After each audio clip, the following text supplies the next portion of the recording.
from Lenexa to Lee Summit. You're listening to Mundo in the Morning on 95.7 FM, KCMO Talk Radio. 7:49 on a Monday morning, starting the week off chilly, but we'll be warming up by the end of the week. Heck, tomorrow we're going to be pushing 60 degrees. Meantime, I'm staring at a blizzard up in the Northeast. They're getting like 2 feet of snow up there, so not jealous of those folks in that part of the country. It's that time of the week on a Monday. Let's do it. It's time for the good, the bad, and the ugly. I've been telling you for 2 weeks that I've enjoyed the Olympics. I've enjoyed watching it with my daughters. They've been into it. Enjoy the idea of rooting for America. I use it as a geography lesson as well, as much as anything else, right? It's a chance to explain to them where each country is and, celebrating and going rah-rah for this country. There's a lot of this that I think is easily relatable and is fun for little kids. And that's why I enjoyed it so much. I know that there are reasons to be outraged over things that certain Olympians may say, but by and large, I thought it was a great couple of weeks. The ratings were up double digits from 4 years ago. Team USA Hockey obviously wins the gold medal with a 2-1 victory over Canada yesterday. And then Mike Tirico of NBC Sports closes the Olympics in an absolutely poetic and perfect way. So for all the young people out there, not just the hockey, but all the Olympics you've watched, those dreams are formed now. Go chase them and go get them. Because our country loves sports, and it brings us together unlike anything else. And if you didn't know that, and if you haven't been watching the last 2 weeks, you saw it in Team USA Hockey, winning the gold over their arch rival Canada here in Milan to wrap up these 25th Olympic Winter Games. How many impressionable young men and women are the Olympians of tomorrow, in part because of what they watched, not just yesterday, but over the last couple of weeks? And by the way, unless you were on social media, you didn't know about some of the bizarre comments and maybe somewhat political comments that were made by certain Olympians. You don't. If you're 10, 11, 12 years old, you're not watching the press conferences where some of those comments were made. You don't even know about them. What you watched, what you did see, was American greatness on display. That's what you saw. You saw the United States finish second in overall medals with 33 to Norway, finish second with 12 golds to Norway's 18. How about Norway? My gosh, on a per capita basis, Norway's cleaning up. That's what you saw. And coming off of the Super Bowl, which sadly had a lot of, cultural drama and debate attached to it, the Olympics, outside of a couple of dopey press conference comments that went viral on social media, there wasn't a lot of that. America did really well. We did things we had not done in nearly half a century, like winning gold in men's hockey. Also won the gold in women's hockey. Let's not forget that. Finished second in overall medals and golds. And then Mike Tirico closing it beautifully yesterday from Milan. I loved everything about those last couple of weeks, and I hope we can get something similar with the World Cup. I don't think that we will, not for any particular reason. I just think the Olympics are a bigger deal here than the World Cup is, but maybe we'll get a semblance of that as well. But it's going to be tough because Team USA in soccer is not close to what it is in, let's say, hockey, right? I mean, what do we I don't want to put you guys on the spot, but are we even top 10 in soccer right now? Where are we? Top 20. Top 20? Okay. So, expectations are certainly going to be lower, it's John. It's a miracle on turf. Yeah. The bad from the weekend.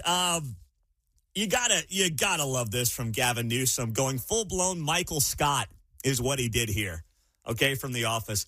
Gavin Newsom, the California governor, is making the rounds. He's obviously going to run for president. He was in Georgia over the weekend promoting his new book titled Young Man in a Hurry. And Gavin Newsom's in Georgia in a room of mostly people of color, and he has the audacity to say this. I'm not trying to impress you. I'm just trying to impress upon you. I'm like you. I'm no better than you. I'm a 960 SAT guy. and I'm not trying to offend anyone, trying to act all there if you got 940. Geez, this is But awkward. literally a 960 SAT guy. I cannot, you've never seen me read a speech because I cannot read a speech. Maybe the wrong business to be in. What was that? What was that from Gavin Newsom, who's actually pretty smooth? He just had a moment there where he was trying too hard. And I'm like, what is he doing? I'm just like you guys. I'm kind of a dope with a 960 SAT score. Now, I asked these guys during the break, I said, do you remember your SAT scores? And both of them said, hey, we were ACT guys, which I understand is a regional thing. 960's not good at all. At all. Seemed like you could take both when I was in school. Okay. Depending on what school you wanted to apply to, because the schools took one or the other or both. Well, to give you some perspective, in case you're not an SAT person, the best mark you can get is 1,600. You got 800 for math, and then you've got 800 for, writing, English, language arts, things like that. So, if you want to get into Harvard, you got to get close to 1,600. Gavin Newsom saying he's a 960 guy. Hey, I'm just like you. I'm not very smart. Like, oh, man, that is cringe. Yeah, I didn't do great on the ACT. I got a 24, which 36 is the highest. But, I mean, my friend who got into Cornell, he had a 35 on the ACT, which is like, I think he got like a 15-something on the SAT. He had to take both if he wanted to get into Cornell. Yeah, you're going to Cornell, you got to take the SAT, okay? These things don't really work. My senior year, I had chemistry. I'm getting a D. I've got to get a better grade, so I'm busting my hump. You got to memorize the periodical table of elements and all this stuff. So this coincides with me taking these tests, right?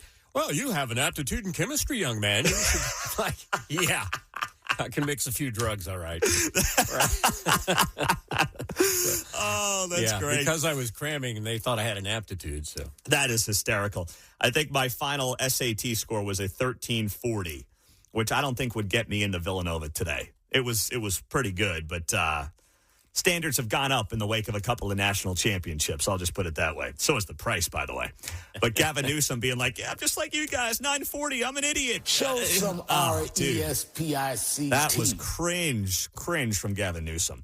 The ugly from the weekend. After the high of yesterday's Team USA gold medal for men's hockey, you had this scary situation unfolding in Mexico, where in Puerto Vallarta, you had the Mexican drug cartel, the JNGC cartel, start overtaking the city, shutting down the airport, blocking roads in and out of the city, and causing widespread unrest, setting fires. You've got a lot of tourists who are down there right now, not just from the United States. I know that there are at least a few people from Kansas. I've talked to members of the Kansas delegation. I'm trying to get them on the show, but they're stuck down there right now. They can't get out of Puerto Vallarta, and they're trying to figure out a way back to the United States as we speak. So that's the case, and that's the situation down there right now. And it happened because the Mexican government took out El Mencho, the top drug kingpin of this cartel, and the U.S. provided the intelligence support for the operation.